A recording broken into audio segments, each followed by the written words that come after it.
Many of us are finding new ways to occupy our time these days. Puzzles, baking, yoga, you name it.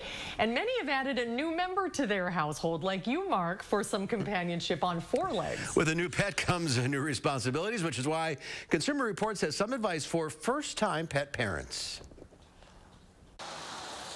When the pandemic hit, Lisa Ricker, who works for the ASPCA, saw something remarkable. The nice part of that sort of lull period when everything was closed is some of our hardest dogs who had been at the shelter for years got adopted. While the pandemic is keeping many families and friends apart, it's ironically uniting pets of all kinds to new homes. If you're thinking about taking the plunge to welcome a new pet into your home, keep in mind, it's not all fun and games. They need exercise, they need enrichment, they need basic training so they can sort of be a good member of the household. And of course, pets don't come cheap. Plan on spending money for food, vet visits, grooming, and more.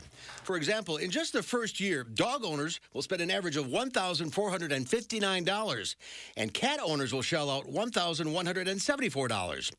To help reduce expenses, look for ways to save. Online food subscriptions can save about 5%, and ask about loyalty programs at locally owned pet stores.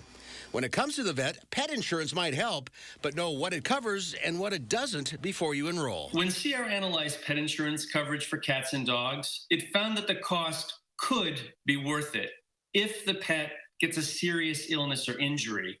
But just like insurance for people, pet insurance plans can be complicated and come with deductibles and copays and premiums. Finally, it's important to prepare yourself and your pet for a post-pandemic life. You're going to start to go back to work, and your dog still wants your attention, but you have to kind of think a little bit more about what your life will be like and not necessarily what your life is like during COVID. That could mean hiring a dog walker or paying for doggy daycare, which can be yet another added expense.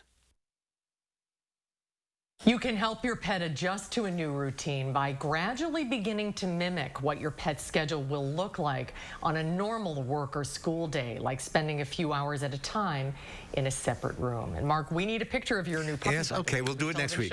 On Monday, we'll get a picture. He's getting his face trimmed tomorrow, so we'll be able to see his eyes. We'll see. We'll meet Oliver on Monday.